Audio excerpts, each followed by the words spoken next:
I find build variety to be a major contributor to whether a game is truly worthy of obsessing over. But does having more options automatically make a game better? I don't believe so.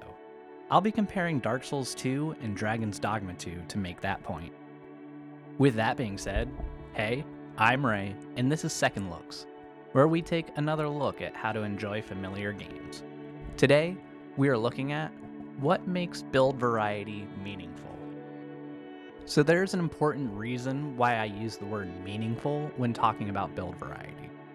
To reiterate the answer to the opening question, no, I don't simply think that having more options makes a game better. If a game has a selection of 100 weapons, characters, spells, or whatever it is to choose from, there is potential for that to be a great thing, but there's potential for this to also just be a waste of time. If you could take those 100 weapons and say only 2 of them are viable, or that they all play the exact same, the quote-unquote variety is no longer meaningful. Today we'll be looking at concrete examples of why this is. In my last video, I talked about my undying love for Dark Souls 2, despite it's generally considered a very disappointing sequel to most players. If you haven't checked that video out, I would highly recommend you do so, but only after you finish watching this video. YouTube likes it when you watch a video fully to the end, so therefore I like it when you watch a video fully to the end. In that video, I gave a brief explanation of what makes variety meaningful, but I want to flesh that out here. I'll be comparing one dark fantasy RPG sequel to another dark fantasy RPG sequel. Dragon's Dogma 2 may or may not make it into future Obsession videos. I'm not sure yet, since honestly, I'm not sure what my thoughts are on the game yet, but I do know that it will be a really good example for this video. Today, I'm going to be examining one specific contributing factor to variety: weapon choice. There's a lot more that goes into a build than just weapon choice, but the concepts I talk about here will apply to pretty much all of those aspects when it comes to build variety. While there are a lot of differences in the structures between both Dark Souls 2 and Dragon's Dogma 2, one thing they have in common is that they both have greatswords. I mean, there's actually a lot that they have in common, but those other things don't matter for this video. Both games have greatswords as a weapon class. Both games also have several greatswords within that weapon class. We're going to use a small sample size of greatswords today. First up is Dark Souls 2. We're going to be looking at the Royal Greatsword, the Old Knight Greatsword, and the Claymore. All 3 weapons are considered standard weapons that upgrade with Titanite. You can see that while similar, each of the weapons actually has a slightly different moveset. This difference can contribute to each weapon feeling a little bit unique compared to the last. You can also see that each sword has a slightly different size to it, giving different reaches when doing similar moves. This can affect the combat in a lot of ways. And finally, you can see that each weapon actually has a pretty similar total damage to one another, but different weights, auxiliary effects like counter damage, and bleed build. This means that you can feasibly pick any of these weapons for a completed endgame build and have logic behind why you picked them. Meanwhile, if we turn our attention to Dragon's Dogma 2, we're going to look at the Two-Hander, the Flamberge, and the Dragon's Bite. I apologize if I pronounced that second one wrong. You can see that each weapon, while having a different design, all have the same reach and the exact same moveset. You can also see that the damage totals for each varies greatly, with the Dragon Bite dealing over 60% more damage than the Flamberge. Again, sorry if I pronounced that wrong. And that weapon having a 40% increase compared to the damage of the Two-Hander. This means that there's absolutely no reason to use the Two-Hander over that second choice, and likewise no reason to use that second choice over the Dragon's Bite.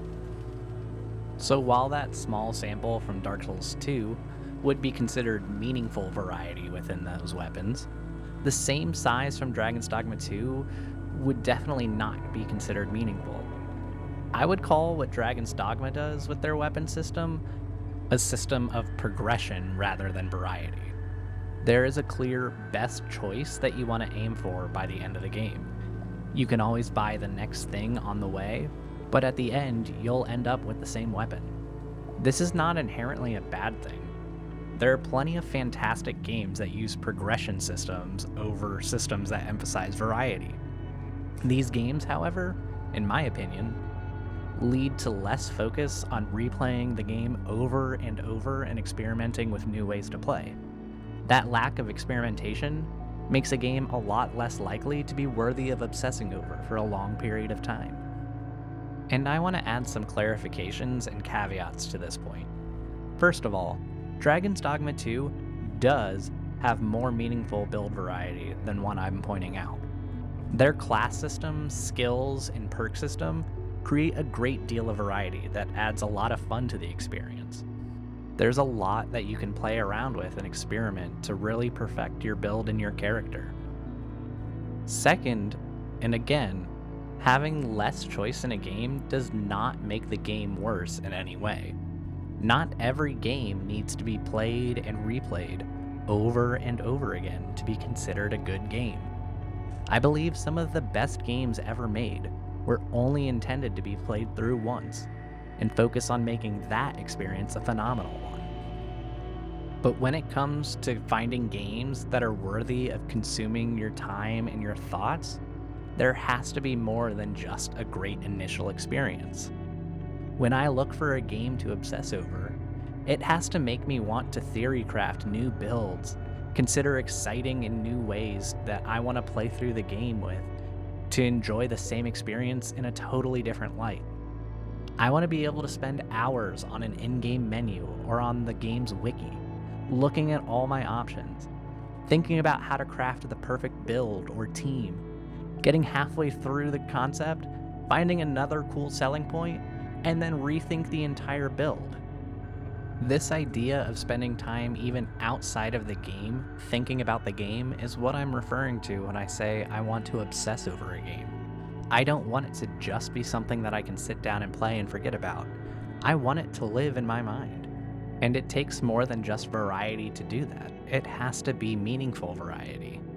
I know I tend to focus a lot on Souls-like games and ARPGs here on Heavy Weapon Games, but there are plenty of games out there that this idea of meaningful build variety could apply to. A sort of off-the-wall example for this channel is Pokemon, especially if you play competitively in those games. Not only are there hundreds of Pokemon to choose from, thousands at this point, but different ways to train and allocate stats, different movesets and ways to combine them, and synergy between Pokemon in competitive double battles. Now, I don't think I'll ever do an obsession video on a game like Pokemon, for many reasons, but it shows that even outside of this little Souls-like bubble we have, having meaningful build variety can truly add to the obsession-worthy layer of a game. So I hope that that explains what makes the difference between build variety and meaningful build variety. My next obsession video will be on Elden Ring. The video shares a potentially controversial opinion about the game, though hopefully in a manner that is respectful and encourages reflection and discussion. The video is a little bit shorter than I intend most obsession videos to be, but that's because I didn't want to stretch the video out and waste your time after I made my point. I hope you tune back in 2 weeks to see that one. I also want to announce that this format, Second Looks, will be a sort of next evolution to Dumb Questions.